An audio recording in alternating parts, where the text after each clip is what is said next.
Erst, lass mich viere. Kannst du nicht hinten anstellen? Hast du den ganzen Tag nichts zum Tun. Muss die Alte mit ihren depperten Frittaten die ganze Kasse aufhalten? Das gibt's nicht. Das gehört verboten. Sollen sie daheim bleiben, die Alten, und einen Pizzaservice anrufen? Ich hab keine Zeit, ich hab's eilig. Wir beginnen im Grunde das Alter und damit natürlich auch die alten Menschen auch sprachlich anders zu behandeln als Jugendliche oder junge Erwachsene. Das beginnt eben bei der Bemerkung, wir haben eine Überalterung in der Gesellschaft, denn das bedeutet, wir haben zu viele alte Menschen. Denn über ist immer zu viel. Ab wann ist es zu viel und was ist dann, wenn es zu viele sind? Daraus entsteht ein Bild, alte Menschen stören, alte Menschen kosten, Medikamente, Pensionsleistungen, Zuzahlungen, Pflegeaufwand, alte Menschen haben nichts mehr zu tun, leisten nichts mehr, sind überflüssig. Und all das bedingt auch durch die Sprache, transportiert ein Bild, die braucht man nicht mehr oder die behindern uns an etwas, siehe die Kasse, und es würde schneller gehen, wenn diese Frau nicht da wäre. Und damit setzt sich so eine Form der Gewaltentwicklung in Gang. Ich darf, wenn niemand einschreitet, wenn es keine Entgegnungen gibt, wenn es so die Medien oder die öffentliche Meinung diesem negativen Bild folgt, ich darf gegen ältere Menschen laut sein, respektlos sein, ich darf ihnen etwas wegnehmen, ich darf ihnen etwas vorenthalten, ich darf sie zu etwas zwingen, ich darf sagen, das braucht ihr nicht. Und daraus entstehen natürlich dann die Gewaltsituationen in den verschiedenen Gruppen und Wohn- und Lebensbereichen von Menschen im Alter.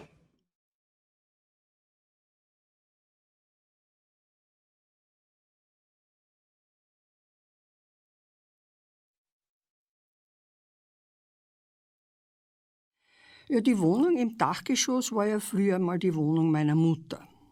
Und dann, wie mein Sohn und seine Frau eine größere Wohnung gesucht haben, haben mein Mann und ich ihm die große Wohnung im Erdgeschoss überlassen und wir sind selbst in die kleine Wohnung ins Dachgeschoss hinaufgezogen. Weil was soll man denn auch da, die zu zweit in so einer großen Wohnung?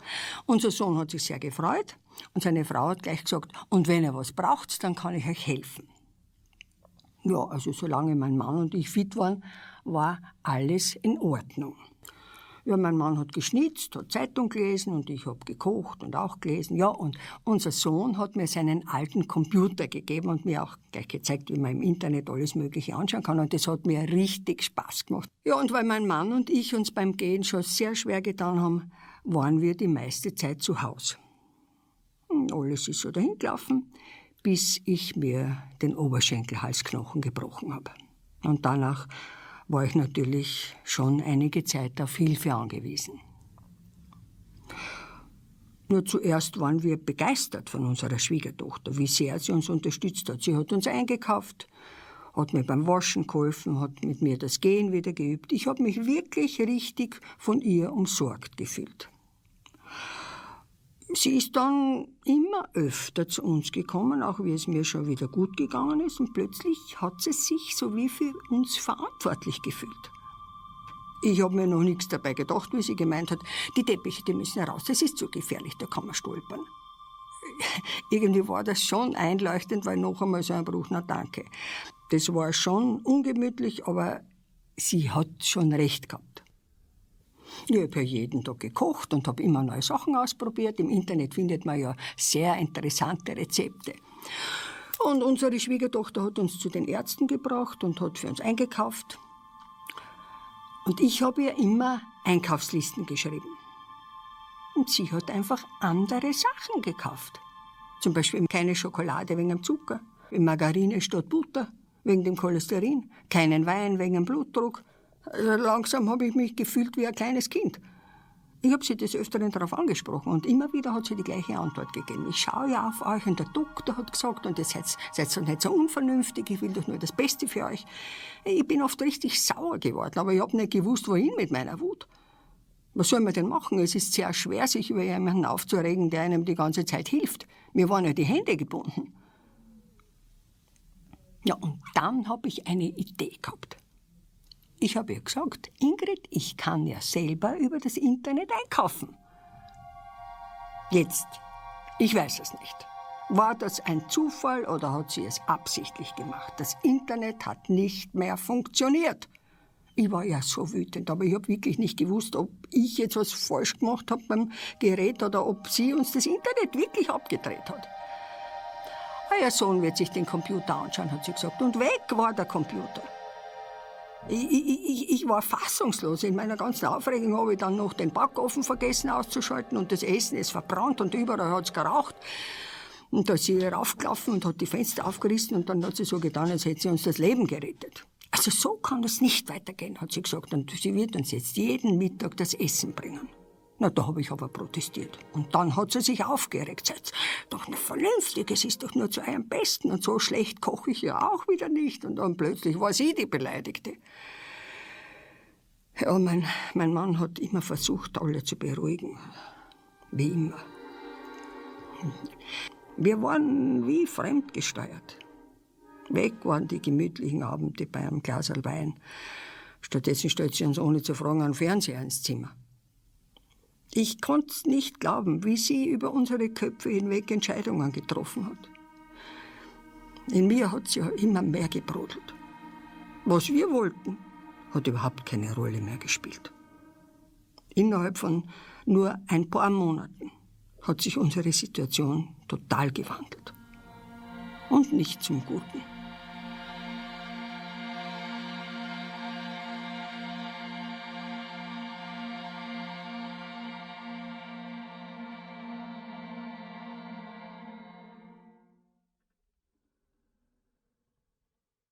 Man glaubt ja, Gewalt hat immer nur was zu tun mit Schlagen oder Bestehlen, aber Gewalt hat ja viele Gesichter. Es passiert oft viel subtiler, sei es jetzt, dass man jemanden bedroht oder sagt, eben wenn man von der Betreuung zu Hause ausgeht, also wenn du dich jetzt nicht benimmst, werde ich dich in ein Heim geben, also dieses Erpressen. Oder Gewalthandlung kann auch ausschauen, wenn jetzt die Betreuende der Bewohnerin vorschreibt, was sie zu frühstücken hat, weil das Müsli wird ihnen gut tun, ihrer Verdauung gut tun, aber die Dame hat vielleicht ihr ganzes Leben nie Müsli gegessen und mag es auch nicht. Das heißt, sie ist jetzt gezwungen, gegen ihren Willen das Müsli zu essen. Auch das wäre eine Form von Gewalt, das nicht bedacht wird. Das hat nicht immer was mit körperlicher Gewalt zu tun, sondern einfach auch mit Androhen oder jemanden herabdegradieren oder neben ihm über ihn sprechen, also wäre er gar nicht da. Auch das wäre Gewalt an einen älteren Menschen, der sich nicht wehren kann. Oder eben im Speziellen auch bei Demenzkranken, die nicht, deren Bedürfnisse oft nicht bewusst wahrgenommen werden, Bedürfnisse negiert werden, nicht hinterfragt werden, was sie wirklich wollen in dem Moment, sondern einfach Entscheidungen getroffen werden, vermeintlich, wie ich es gut für sie meine. Also das ist diese Gewalt in guter Absicht und auch in Überfürsorge, aber letztendlich ist es für den Betroffenen auch eine Gewalthandlung.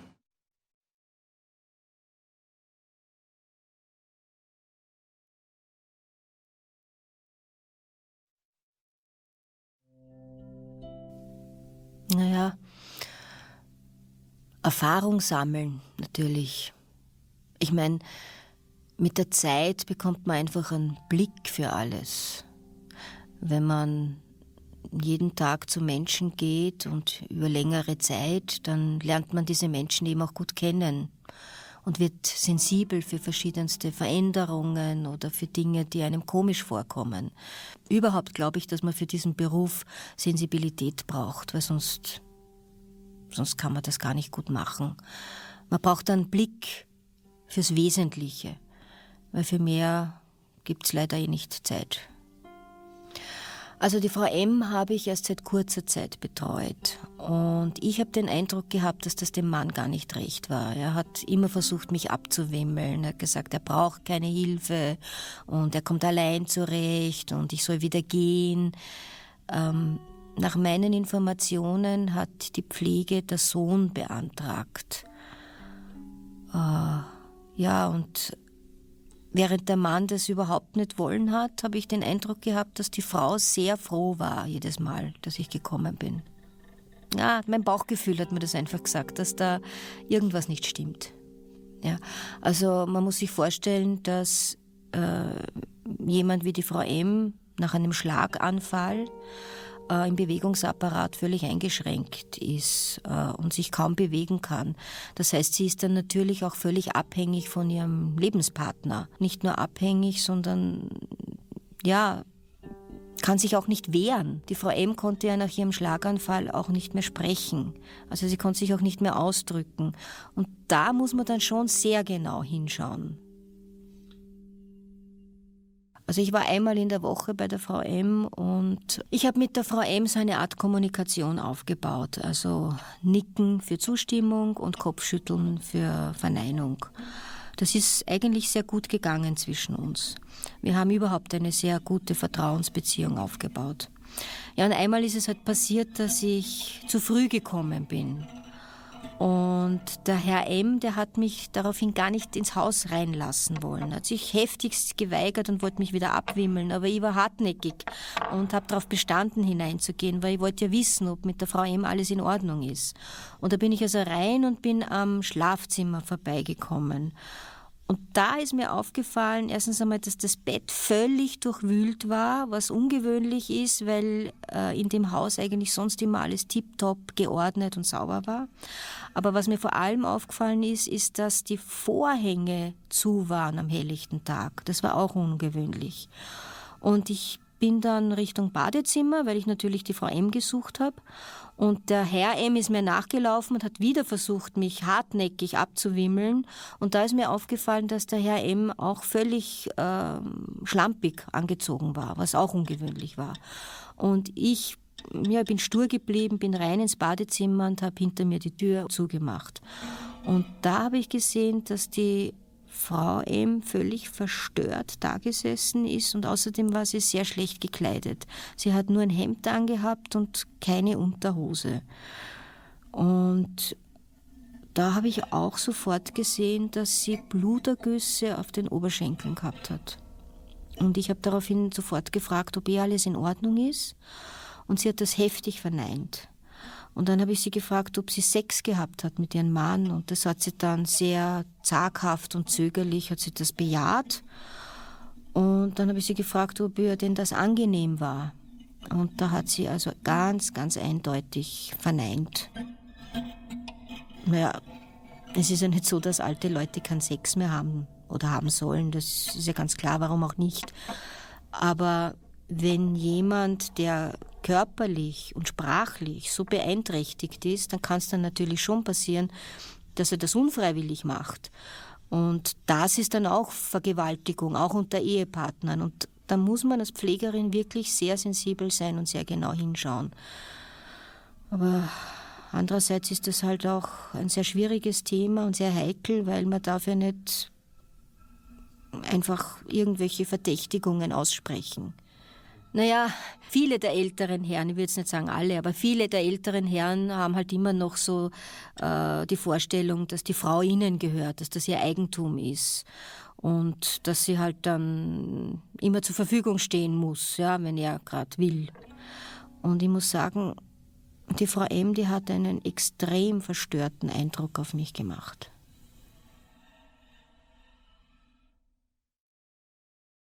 Also laut einer Studie von 2011 in Österreich ist jede dritte Frau von sexueller Gewalt betroffen. Das kann jetzt natürlich Vergewaltigung sein, Nötigung sein, sexuelle Belästigung sein. Also es ist eine sehr hohe Betroffenheit da bei den Frauen. Insofern denke ich mir, ist das schon sehr realistisch, dass in der Ehe, in Partnerschaften, in Beziehungen natürlich auch sexuelle Gewalt vorkommt und auch bei älteren Menschen, die ja auch noch Sexualität haben. Trotz der vielen positiven Veränderungen, die es gegeben hat, im Bereich Geschlechtergerechtigkeit und Frauenrechte sind patriarchale Vorstellungen halt noch immer sehr stark vorhanden.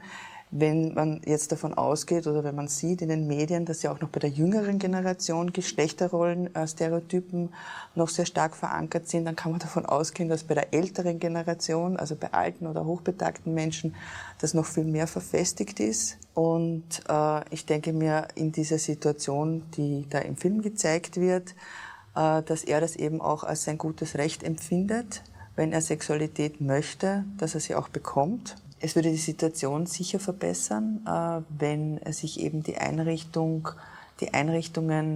mit dem Thema sexuelle Gewalt, sexualisierte Gewalt aktiv auseinandersetzen könnten, wenn es dafür Ressourcen gäbe, wenn es dann natürlich auch Schulungen gäbe für die Mitarbeiterinnen und Mitarbeiter und klar wäre, wie in einem Fall der Aufdeckung sexueller Gewalt vorgegangen wird von der Einrichtung, welche Unterstützung es gibt, mit welchen anderen Fraueneinrichtungen man sich vernetzen kann, soll vielleicht auch, um Fallbesprechungen zu machen und da die bestmögliche Lösung für die gewaltbetroffene Frau zu finden. Kann aber natürlich sein, dass auch in einer Organisation, in der das jetzt nicht so thematisiert wird, eine Pflegerin so gut und sensibel reagiert wie diese Pflegerin, dann wäre es aber natürlich total wichtig, dass sie mit diesem Wissen, mit dieser Zeuginnenschaft, die sie jetzt hat, von dieser Gewalt in dieser Beziehung nicht alleine gelassen wird.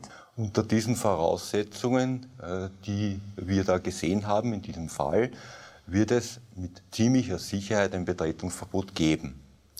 Die Polizei wird aber dann sofort Kontakt aufnehmen mit den zuständigen Behörden im Bereich des Sozialwesens oder auch mit anderen Institutionen, damit also die Pflege der betroffenen Person keine Unterbrechung erfährt.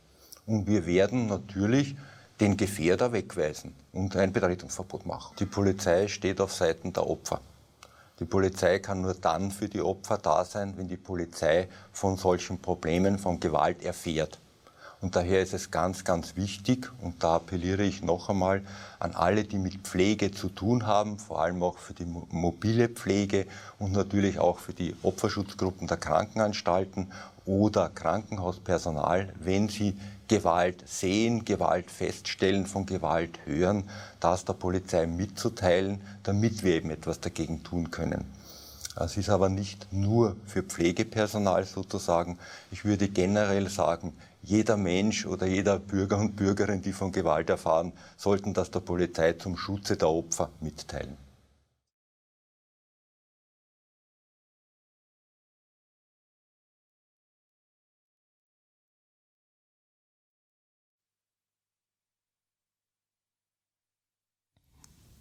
Geistig fühle ich mich fit. Eigentlich wie immer. Vielleicht vergesse ich ein paar Sachen schneller. Namen kann ich mir nicht merken, aber das war eigentlich immer schon so. Das Schlimmste für mich ist, dass ich körperlich so abgebaut habe. Ich habe immer so gern Musik gehört und auch selbst Musik gemacht.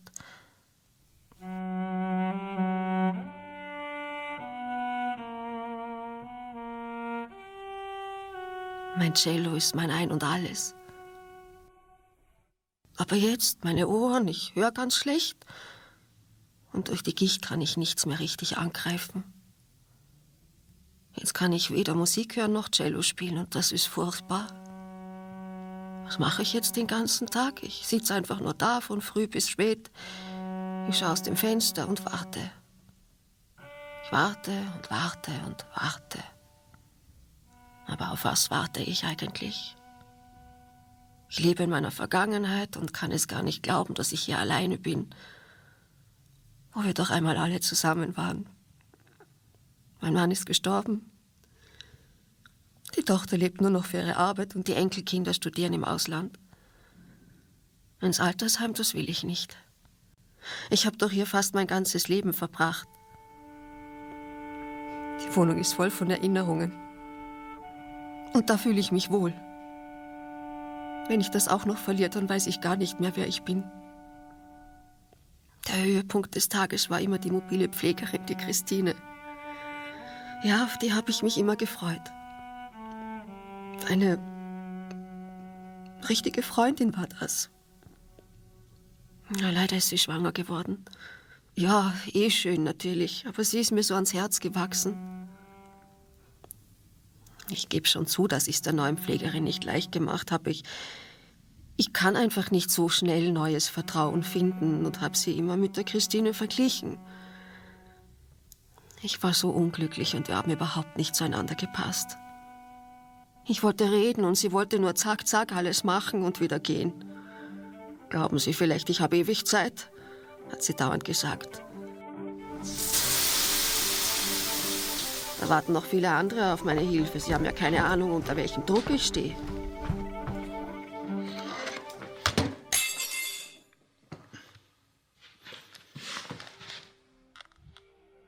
Naja, ich kann mir schon vorstellen, dass die Pflegerinnen einen Stress haben. Aber ihren Ärger sollen sie dann bitte nicht an uns auslassen. Die Christine hat mir die Haare frisiert und dabei haben wir Cello-Musik gehört. Sie hat mir das Gefühl gegeben, etwas Besonderes zu sein. Die Neue hat überhaupt nicht eingesehen, warum sie mich frisieren soll, wenn ich doch sowieso nur hier allein in der Wohnung sitze. Und Cello, das hat sie überhaupt nicht interessiert. Auf meine individuellen Wünsche ist sie gar nicht eingegangen.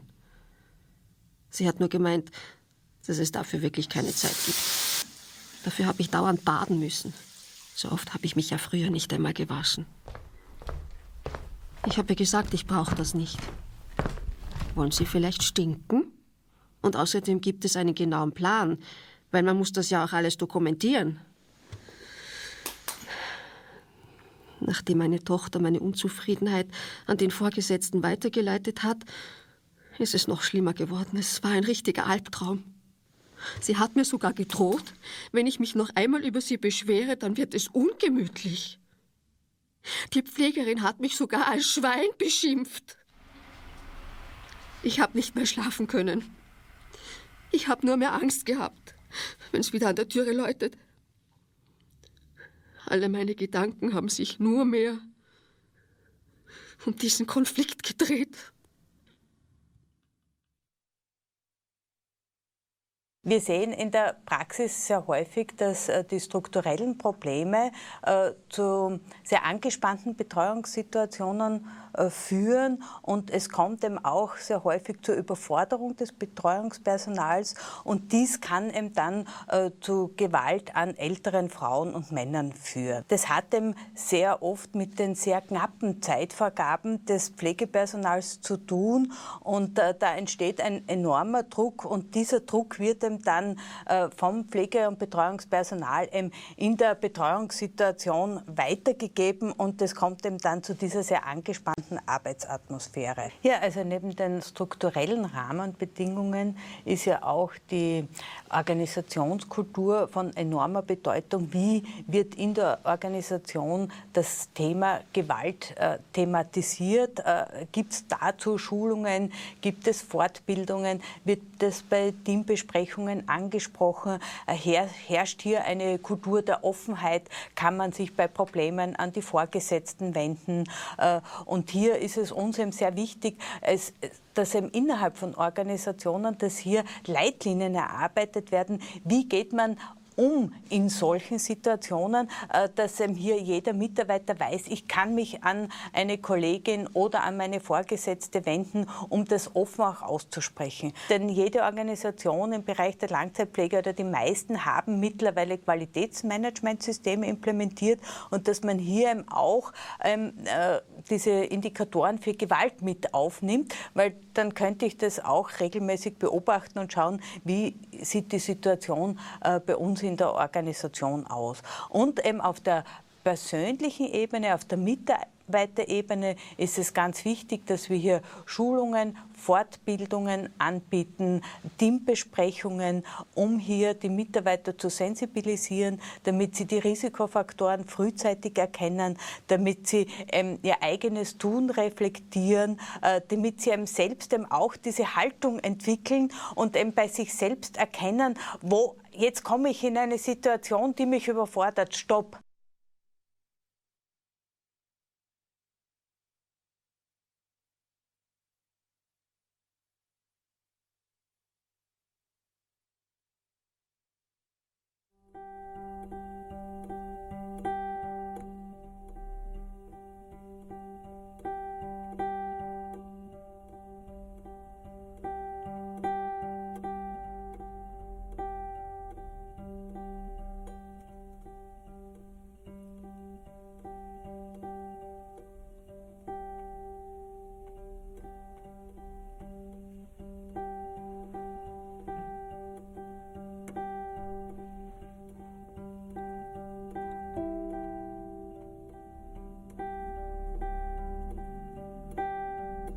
Winter. Liebe Schwester, es schneit und schneit und schneit. Plötzlich ist der Winter da. So überraschend, dass ich nicht einmal die Wäsche abnehmen konnte. Ich war überhaupt nicht vorbereitet.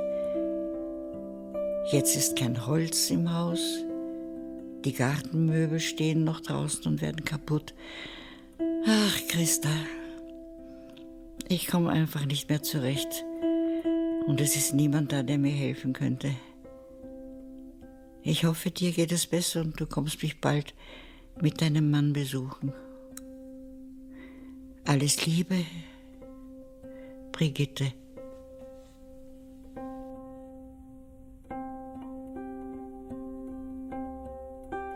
Übrigens, nach der Bank hat jetzt auch noch der kleine Supermarkt im Ort zugesperrt.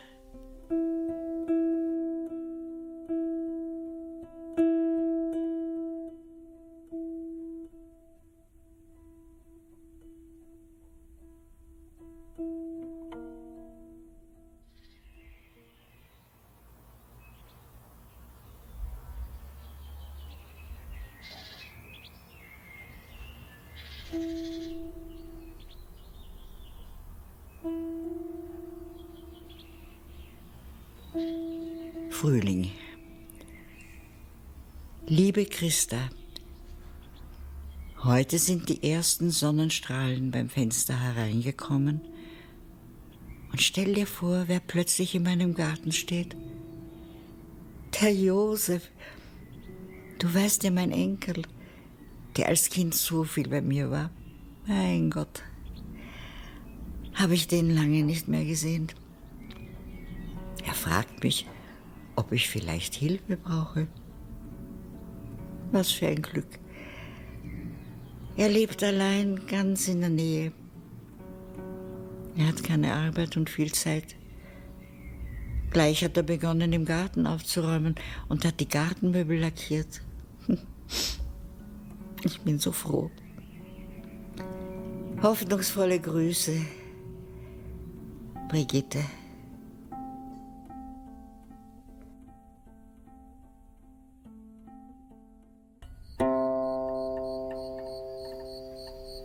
Sommer.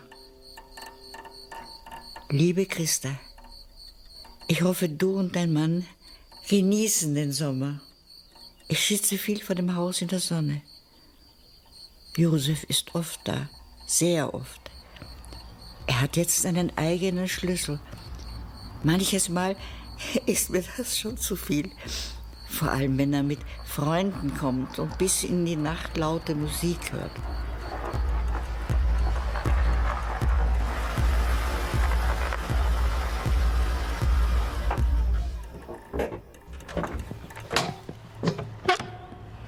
Leider schaut es im Garten schon wieder recht ungepflegt aus.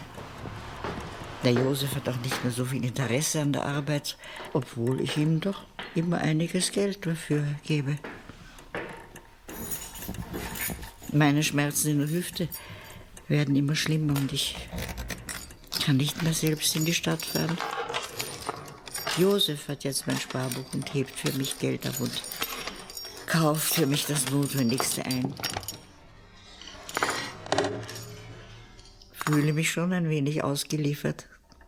Liebe Grüße, Brigitte.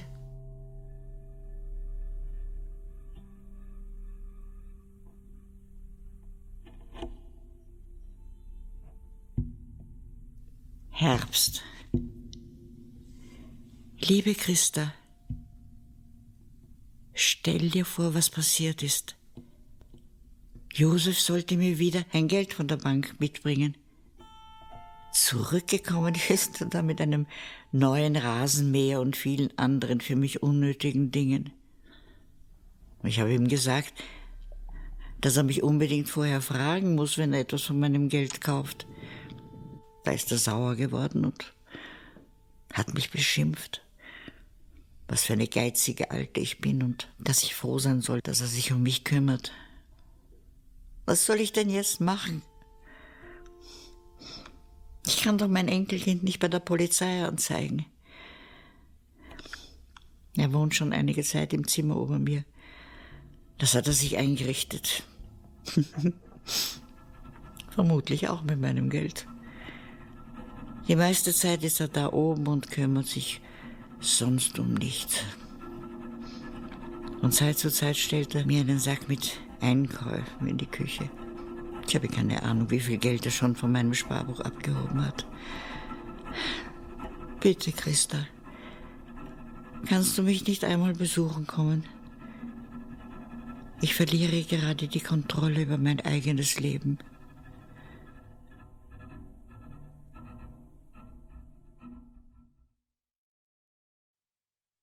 Vorauszuschicken ist bei dieser Geschichte an sich, dass das, was Frau Brigitte widerfährt, nicht klassisch Gewalt im Sinne des Strafrechtes ist. Wenn aber der Enkel vom Sparbuch, das ihm anvertraut worden ist, auch für sich selbst widerrechtlich Geld abhebt, um sich jetzt selbst einzurichten oder sich das Geld selbst zuzuwenden, dann kommen sehr wohl strafrechtlich Vermögensdelikte in Frage. Veruntreuung bzw. Untreue, aber in der speziellen Form eines privilegierten Delikts, weil die Tat im Familienkreis begangen wird. Hier sieht das Strafrecht zwei Besonderheiten vor. Einerseits ist die Strafdrohung bei Begehung im Familienkreis für Josef eine niedrigere. Andererseits handelt es sich um ein sogenanntes Privatanklagedelikt. Was bedeutet das? Das bedeutet an sich, dass nicht die Polizei den Sachverhalt erhebt, dass nicht die Staatsanwaltschaft Anklage erheben würde gegen Josef, sondern Frau Brigitte selbst tätig werden muss. Das heißt, sie muss einen Sachverhalt erheben und muss letztlich bei Gericht beantragen, dass Josef bestraft wird. Natürlich kann sie sich hierfür eines Rechtsanwaltes bedienen. Ich glaube, dass die konkrete Geschichte, also dass eine Bankomatkarte oder ein Sparbuch übergeben wird, mit dem Ersuchen abzuheben und es wird widerrechtlich abgehoben, eher nicht so häufig vorkommt. In der Praxis passiert dies leider häufig oft viel subtiler, nämlich auf der emotionalen Ebene. Ja? Mitleidsmasche, besondere Hilfsbereitschaft und so weiter. Die emotionale Ebene des alten Menschen wird angesprochen und er wird ausgenützt. Aber letztlich gibt der alte Mensch, die alte Frau in unserem Fall, würde es dann das Geld freiwillig hergeben und damit sind wir natürlich aus dem Strafrecht völlig draußen. Bei der konkreten Geschichte, glaube ich, wird einmal das Erste sein, dass Frau Brigitte wieder in den Besitz ihres eigenen Sparbuchs kommt, um auch weitere Abhebungen zu vermeiden. Man kann sich auch versuchen, an die Polizei zu wenden. Eine Nachfrage der Polizei würde vielleicht doch rasch dazu führen, dass der Enkel das Sparbuch herausgibt. Über seine Möglichkeiten kann man sich grundsätzlich auch immer bei jedem Bezirksgericht Dienstagvormittag beim sogenannten Amtstag erkundigen. Hier haben Familienrichter, hier haben Zivilrichter Sprechtag sozusagen. Man kann Rechtsauskünfte einholen. Auch hier kann man nachfragen. Grundsätzlich würde ich jedem Menschen empfehlen, nicht das Sparbuch, nicht eine Bankomatkarte samt Code aus der Hand zu geben, eher den Weg zu wählen, dass man den Enkel oder einen anderen nahen Verwandten, dem man vertraut, ersucht, ihn auf die Bank zu begleiten, um eben dort sein eigenes Geld abzuheben, beziehungsweise dann Bargeld dem Enkel zu geben zum Einkaufen oder Ähnliches. Also möglichst die Verfügungsgewalt bei sich behalten. Sollen sie daheim bleiben, die Alten, und einen Pizzaservice anrufen? Ich hab keine Zeit, ich hab's eilig. Seien's doch nicht so unfreundlich. Ein bisschen Rücksicht kann man schon nehmen.